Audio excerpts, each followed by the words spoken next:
Hello বন্ধুরা, আসসালামু আলাইকুম। শুভ সকাল সবাইকে। ময়মনসিংহ অনলাইন স্কুলের পক্ষ থেকে সবাইকে আজকের ক্লাসে স্বাগত। আমি আজকে এসেছি পঞ্চম শ্রেণীর বাংলা বিষয় নিয়ে। আমরা গত ক্লাসে পঞ্চম শ্রেণীর বাংলা বিষয়ে শখের মৃৎশিল্প বিষয়টি নিয়ে আলোচনা করেছিলাম। আমরা আজকেও এই বিষয়টা নিয়ে আরও একটু ভালোভাবে আলোচনা করতে যাচ্ছি। তো সবাই আশা করি সাথেই থাকবে, আর নিশ্চয়ই সাথে খাতা, কলম, বই এই জিনিসগুলো আছে। তো বন্ধুরা, আমরা আজকে পাঠে চলে যাই। আমরা গত ক্লাসে শিখেছিলাম শখের মৃৎশিল্প এই বিষয়টি থেকে শখ, শখ শব্দের অর্থ, তারপরে মৃৎশিল্প, মৃৎ শব্দের অর্থ কি আর শিল্প শব্দের অর্থ কি, আমরা আলাদা আলাদাভাবে শিখেছিলাম। তো শখের মৃৎশিল্প মানে কি শিখেছিলাম বন্ধুরা, মনে আছে? শখের মৃৎশিল্প মানে হচ্ছে, মৃৎশিল্প মানে হচ্ছে মাটির শিল্প, মাটি দিয়ে তৈরি শিল্প। শিল্প মানে যেটা সুন্দর করে কি করা হয়, বানানো হয় বা গাওয়া হয়, আঁকা হয়, মানে সুন্দর সৃষ্টি হচ্ছে শিল্প। আর মৃৎশিল্প মানে হচ্ছে মাটির তৈরি কোনো সুন্দর শিল্প, তৈরি করা কোনো জিনিস। আর শখের মৃৎশিল্প মানে হচ্ছে মাটির তৈরি এমন কিছু শিল্প, এমন কিছু সুন্দর জিনিস যেটা আমাদের মনকে আনন্দ দেয়। ঠিক আছে বন্ধুরা? তো এই শখের মৃৎশিল্প বিষয়টা নিয়ে আমরা গত ক্লাসেও আলোচনা করেছি। আর শখের মৃৎশিল্পে আরো আলোচনা করেছিলাম শখের হাঁড়ি নিয়ে। শখের হাঁড়ি কি? মাটির তৈরি এমন একটি হাঁড়ি যেটা নকশা করা, এবং ওই হাঁড়িতে কি রাখা হয়, শখের জিনিসপত্র রাখা হয়, নিজের পছন্দের জিনিসপত্র ওই হাঁড়িতে রাখা হয় বলে এটাকে কি বলেছিলাম, শখের হাঁড়ি। তাহলে আমরা কি পড়লাম, শখের মৃৎশিল্প, না মৃৎশিল্প। তাহলে এই যে আর কি পড়েছিলাম, শখের হাঁড়ি, শখের মৃৎশিল্প পড়েছি, তারপরে পড়েছিলাম শখের হাঁড়ি, শখের হাঁড়ি, শখের হাঁড়ি। তো আরো আলোচনা করেছিলাম ট্যাপা পুতুল, ট্যাপা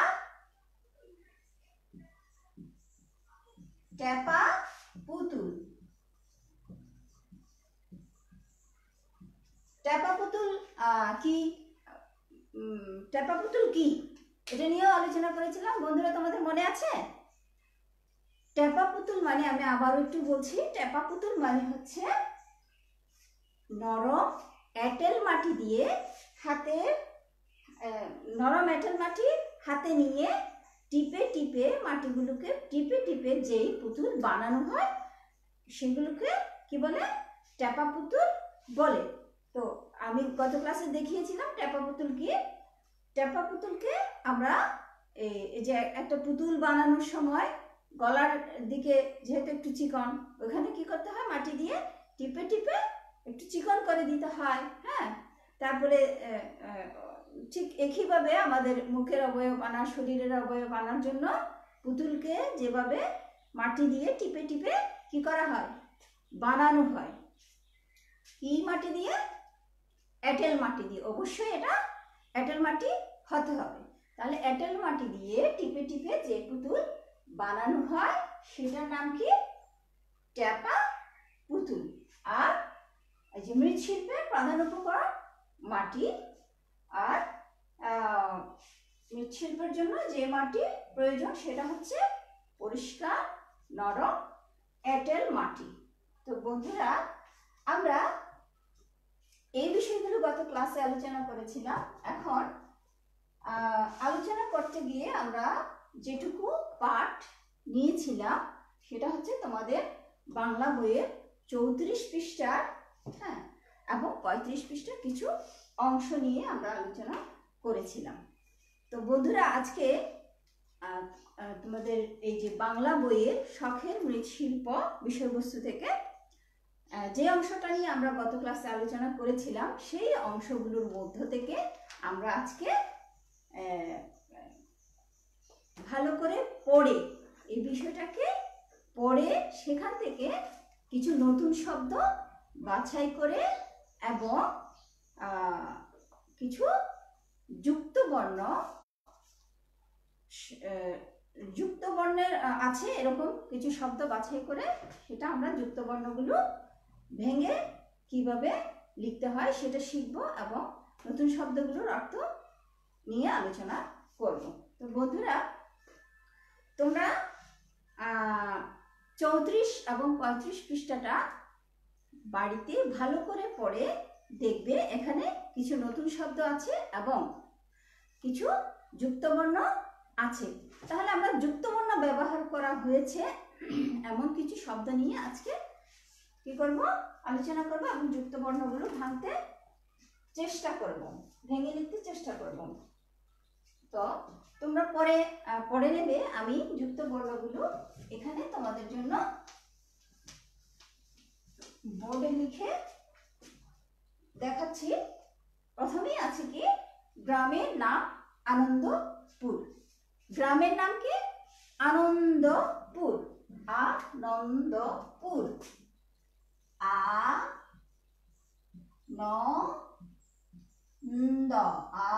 আনন্দপুর। তাহলে বন্ধুরা, এই যে এখানে একটা কি আছে, যুক্ত বর্ণ আছে। যুক্ত বর্ণ মানে কি? দুটো বর্ণ একসাথে থাকা, যুক্ত হয়ে থাকা। এখানে দুটো বর্ণ একসাথে কোথায় আছে? ন দ। এই যে এটা হচ্ছে কি এখানকার যুক্ত বর্ণ। তাহলে এটাকে আমরা ভেঙে লিখব। হ্যাঁ, তারপরে আছে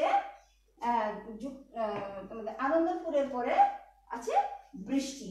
ওই যে চারজনে মিলে কোথায় গিয়েছিল? মেলায় গিয়েছিল মামার সাথে। এর মধ্যে একজনের নাম হচ্ছে বৃষ্টি। একজনের নাম বৃষ্টি। এই যে এখানে আছে মূর্ধন্য স এবং ট একসাথে আছে কি, এটা হচ্ছে একটা যুক্ত বর্ণ। হ্যাঁ, এরপরে আছে তোমার শব্দ। এগুলো তোমরা পরে খুঁজে দেখবে এই পাঠ থেকে 34 এবং 35 পৃষ্ঠার পাঠের মধ্যে যেগুলো কি আছে, যুক্ত বর্ণ আছে, সেগুলো আমি বাছাই করে নিয়েছি। তো শব্দ আছে। এরপরে আছে ইনস্টিটিউট।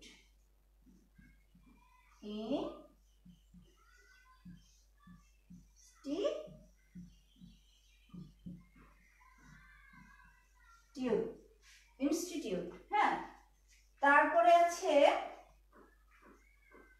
ছোট্ট। ছোট। হ্যাঁ, ছোট্ট। প্রান্ত।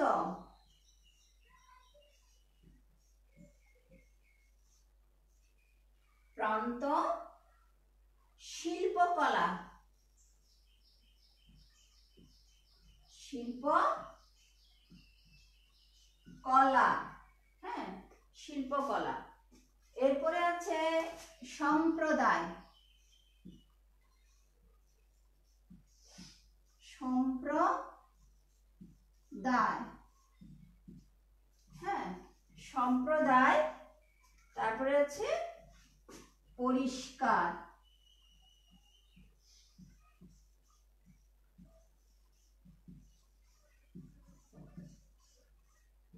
পরিষ্কার। হ্যাঁ, আরো আছে এই যে এখানে আলাদা, হ্যাঁ, তোমরা বোঝার জন্য আমি একটু আলাদা করে রাখলাম। হ্যাঁ, এরপর আছে পরম্পরা। প রম প রা, পরম্পরা। এরপরে আছে পদ্মা, প দয় ম আকার, পদ্মা, পদ্মা। আর আছে জিজ্ঞেস।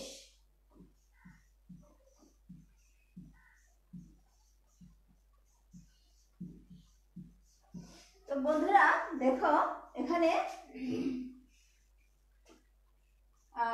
আমরা এই শব্দগুলো থেকে প্রথমে কি করব, যুক্ত বর্ণগুলো বাছাই করে আলাদা করে নেব। তাহলে এই যে আনন্দপুরে আমরা বাছাই করলাম, বৃষ্টিতে এই যে মূর্ধন্য স ট, এখানে আছে দুইটা ব দ, আর এখানে দন্ত স ট, এখানে আছে বর্গ জ ইয়, এখানে আছে দুইটা ট, আর এখানে আছে দন্ত ন ত, এখানে আছে ল প, এখানে আছে ম প র ফলা, আর এখানে আছে মূর্ধন্য স ক, এখানে আছে ম প, আর এখানে আছে দ ম। বন্ধুরা তো আমরা এখন এই যে যুক্ত বর্ণগুলোকে ওখান থেকে কি করব, আলাদা করে নিয়ে ফেলব। নিয়ে আমরা কোথায় লিখব, এখানে লিখব। আনন্দপুরটা যেহেতু কেটে দিচ্ছি, তাহলে আনন্দপুরে যুক্ত বর্ণটা কি, ন দ, ন দ। আনন্দপুর থেকে আমরা ন দটা নিয়ে নিলাম। এরপরে এই যে বৃষ্টি, বৃষ্টি কি যুক্ত বর্ণটা কি, মূর্ধন্য স ট, মূর্ধন্য স ট নিলাম। এখানে কি শব্দ, ব দ,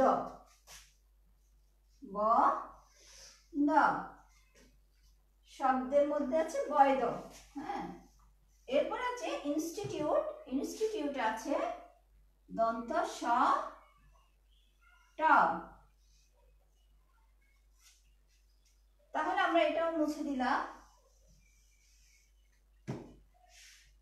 বর্গ জ ইয়, এটা কি বর্গ জ ইয়।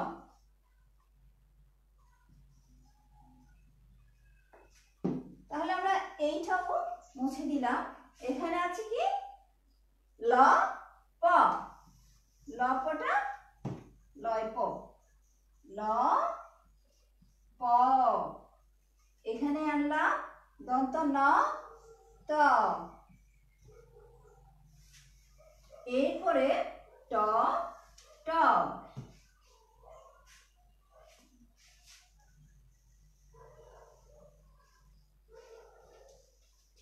অনেকগুলো আমরা যুক্ত বর্ণ। তাহলে ট ট ট ট লিখলাম, এখানে আছে। আচ্ছা, এখন আমরা এই শব্দগুলো কি করব, ভেঙে লিখব। ট ট যখন আমরা ভাঙবো তখন কি হবে, এখানে কি আছে, ট একটা যোগ ট, কি আছে দুইটা ট, দুইটা ট মিলে যখন যুক্ত হয় একসাথে, সেটা হয় যুক্ত বর্ণ। তখন সেটাকে আমরা বলি টয় ট, মানে দুইটা ট আছে। দন্ত ন দ যখন আমরা ভাঙি, এখানে কি আছে, একটা দন্ত ন যোগ দ, দন্ত ন এবং দ যোগ হয়ে মানে যুক্ত হয়ে কি হলো, দন্ত নয় দ। এরপরে আছে মূর্ধন্য স ট, মূর্ধন্য স যুগ ট। তো বন্ধুরা ঠিক একইভাবে পরের শব্দগুলো তোমরা একটু চেষ্টা করে দেখো, তোমরা খাতায় এগুলো তুলে নাও। এবং এই যে এখানে ব দ, বদ মানে হচ্ছে কি ব এবং দ কি হয়েছে, এখানে যুক্ত হয়েছে, বৈধ হয়েছে। তাহলে ঠিক একইভাবে খেয়াল করো, এখানে আছে মূর্ধন্য দন্ত স ট, তার মানে দন্ত স এর সাথে ট যোগ হয়েছে, তখন কি হয়েছে মূর্ধন্য স ট। একইভাবে এখানে যে দুইটা বর্ণ যোগ হয়েছে, ঠিক বর্ণগুলো দুইটা বর্ণ একসাথে যুক্ত হয়ে কিন্তু একটা বর্ণ হয়েছে, সেজন্য এগুলোর নাম হচ্ছে কি যুক্ত বর্ণ।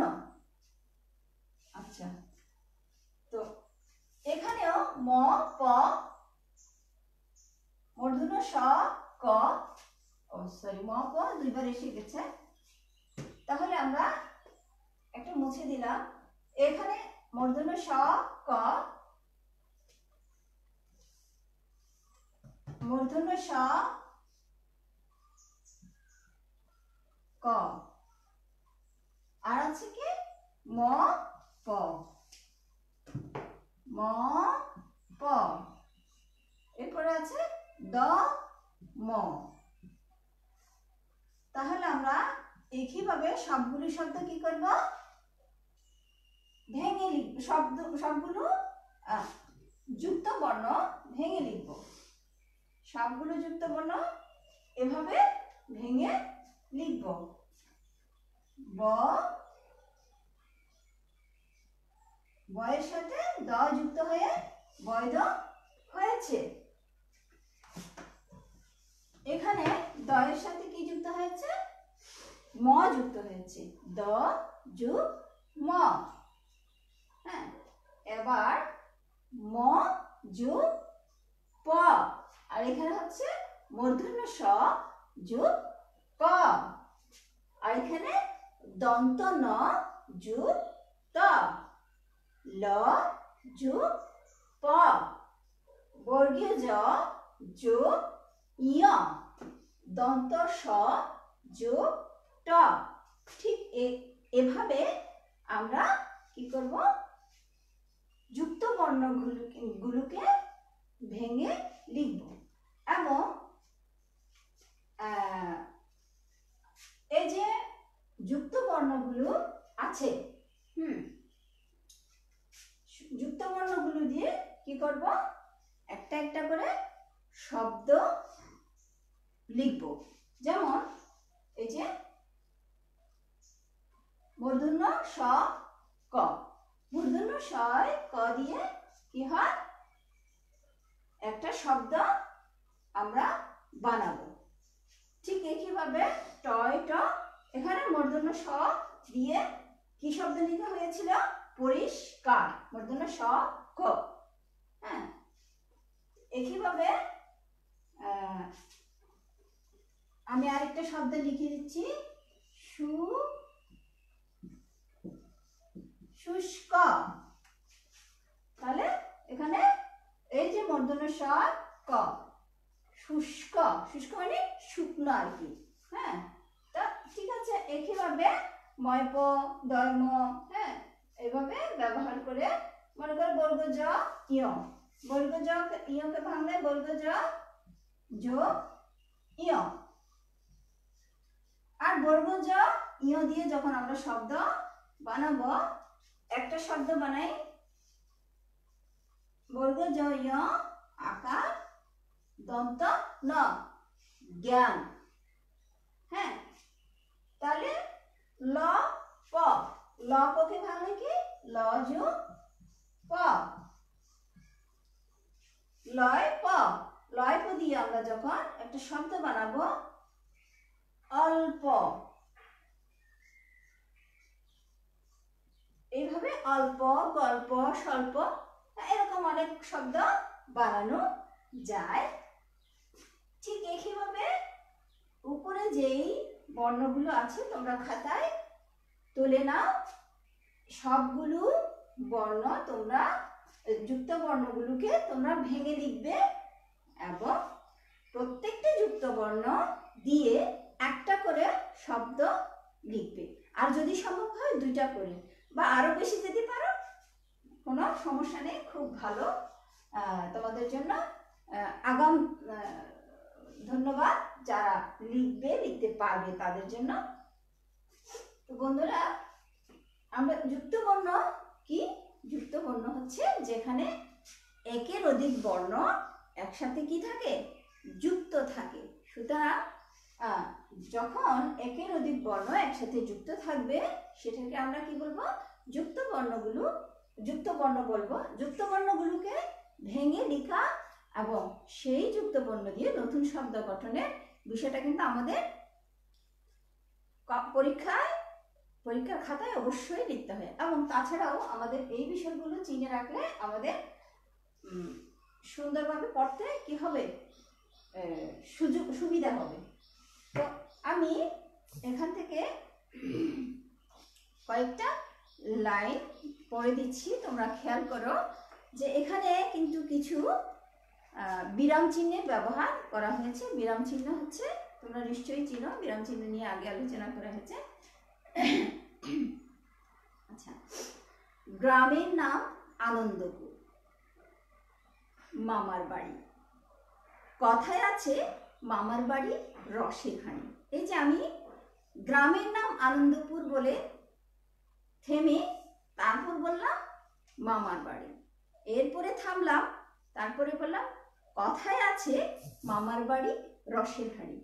কথায় আছে বলে কিন্তু আমি আগে যে আনন্দপুরের পরে যতটুকু থেমেছিলাম, মামার বাড়ি বলার পরে যতটুকু থেমেছিলাম, এখন কথায় আছে বলার পরে ততটুকু থামিনি। এর কারণ গ্রামের নাম আনন্দপুর, এটা হচ্ছে পুরোপুরি থামা, দাঁড়ি, এটাকে থেমে যেতে হবে, তারপরে আরেকটা বাক্য শুরু করবে। কিন্তু কথায় আছে বলে যেই বিরাম চিহ্নটা আছে সেটার নাম হচ্ছে কমা, এটাতে বেশি থামা যাবে না। যেমন কথায় আছে মামার বাড়ি রসের হাঁড়ি, কথায় আছে মামার বাড়ি রসের, কথায় আছে বলার পরে কিন্তু কথা আমার শেষ হয়ে যায়নি, এরপরেও যে কথা আছে এটা পড়লেই বোঝা যাচ্ছে। কথায় আছে মামার বাড়ি রসের হাঁড়ি, কথায় আছে বলার পরে আরো কিছু কথা থেকে যায়। যেমন গ্রামের নাম আনন্দপুর, এখানে বাক্যটা শেষ, এখানে আর কোনো কথা নাই, জিজ্ঞাসা নাই, প্রশ্ন নাই যে এরপরে কি হবে কি হবে। মামার বাড়ি শেষ, তারপরে কথায় আছে মামার বাড়ি রসের হাঁড়ি, এরপরে দাড়ি মানে থেমে যাওয়া। তাহলে কমাটা হচ্ছে পুরোপুরি থেমে যাওয়া না, একটুখানি থেমে পরের অংশটাকে কি করতে হবে? আমাদের পড়তে হবে। ঠিক একইভাবে আসলেই তাই, শেষ, পড়া নেই, বাধা নেই, যেখানে খুশি ঘুরে বেড়াও, যা খুশি খাও। এই যে এভাবে আমার, তাহলে এখানে 2টা বিরাম চিহ্ন আমরা ব্যবহার আছে। তারপরে এখানে আছে মামাকে, শেষের দিকে একদম শেষের লাইনে মামাকে জিজ্ঞেস করলাম এটা কি শখের হাঁড়ি, মানে একটা প্রশ্ন, এটার জন্য তুমি কিছু আশা করছো, তোমার কিছু আকাঙ্ক্ষা আছে, জিজ্ঞাসা আছে, এইটার নাম হচ্ছে কি প্রশ্নবোধক চিহ্ন। এই 3টা আজকে বিরাম চিহ্ন মনে রাখবে, পাশাপাশি আরো শিখবো আমরা পরবর্তী ক্লাসে। তো তোমরা এটা নিশ্চয়ই তুলে নিয়েছ এবং এগুলো তোমরা ভেঙে লিখে শব্দ বানাবে। আর আমরা নতুন শব্দ যেগুলো বলেছিলাম যে শখ, এটা আমরা আগেও আলোচনা করেছি। শখ মানে হচ্ছে কি মনের ইচ্ছা, মনের ইচ্ছা, হ্যাঁ। তারপরে শখ মানে কি মনের ইচ্ছা। আর ট্যাপা পুতুল, এটাও আমরা আলোচনা করেছি, ট্যাপা পুতুল নিয়েও গত ক্লাসে আলোচনা করেছি। ট্যাপা পুতুল, শখের হাঁড়ি, সেটা নিয়েও আলোচনা করেছি।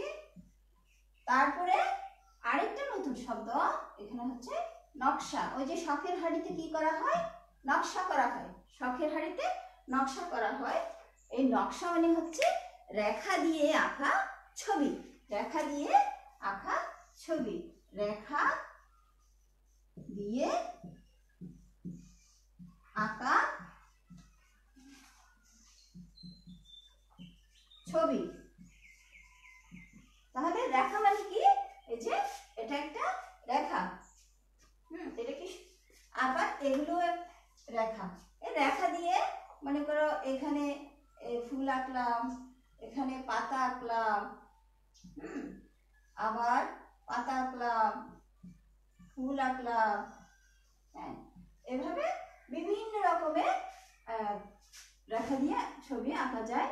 যেমন ধরো এই দুটো রেখা, আবারও রেখা, রেখা, রেখা, রেখা, রেখা, রেখা, হ্যাঁ, এই যে একটা রেখা, এই যে একটা রেখা, এই রেখা দিয়ে গোল চিহ্ন দিলাম, তারপরে এখানে দিলাম, এখানে দিলাম, এভাবেও কিন্তু বিভিন্ন রকমের নকশা করা যায়। তোমরা কাগজে এভাবে রেখা দিয়ে বিভিন্ন রকমের কি করবে? নকশা আঁকবে, এবং এটা দিয়ে তোমরা অনেক কিছু সাজাতেও পারবে। তো বন্ধুরা, আজকে যে যুক্ত বর্ণ এবং আমরা তিনটা বিরাম চিহ্ন পড়েছি, একটা হচ্ছে কি দাড়ি, একটা হচ্ছে কমা, আর একটা প্রশ্নবোধক চিহ্ন। এগুলো আমরা আগামী ক্লাসে আরো এই বিরাম চিহ্নগুলো নিয়ে আগামী ক্লাসে আরো বেশি অনুশীলন করব বা আরো জানবো। আর হচ্ছে কি নতুন শব্দগুলোকে আমরা আরো একটু আলোচনা করে নিলাম। তো বন্ধুরা, আগামী ক্লাসে আমরা আরো অনেক কিছু জানবো এই শখের মৃৎশিল্প থেকে। তোমরা ওই পর্যন্ত ভালো থাকবে, আর যেই বিষয়গুলো নিয়ে আলোচনা করা হচ্ছে সেই বিষয়গুলো তোমরা ভালোভাবে ঘরে অনুশীলন করবে। পরবর্তী ক্লাসে এসে তোমাদের সাথে আরো অন্যান্য বিষয় নিয়ে অনেক আলোচনা হবে। সেই পর্যন্ত অনেক ভালো থেকো সবাইকে নিয়ে, আর সব সময় পরিষ্কার পরিচ্ছন্ন থাকো। বাইরে যাওয়া যাবে না, মাঠে খেলতে যাওয়া যাবে না, মন খারাপও করা যাবে না। হ্যাঁ, সব সময় এটা মাথায় রাখতে হবে যে আমাদের এই মুহূর্তে ঘরে থাকতে হবে এবং ঘরে থাকতে হবে এবং পরিষ্কার পরিচ্ছন্ন থাকতে হবে। সবাইকে নিয়ে ভালো থাকতে হবে, সবার জন্য ভালো থাকতে হবে। তো সবাইকে ভালো থাকা, সবার জন্য ভালো শুভকামনা করে আমি আজকের মতো এখানেই শেষ করছি। আল্লাহ হাফেজ, ভালো থেকো।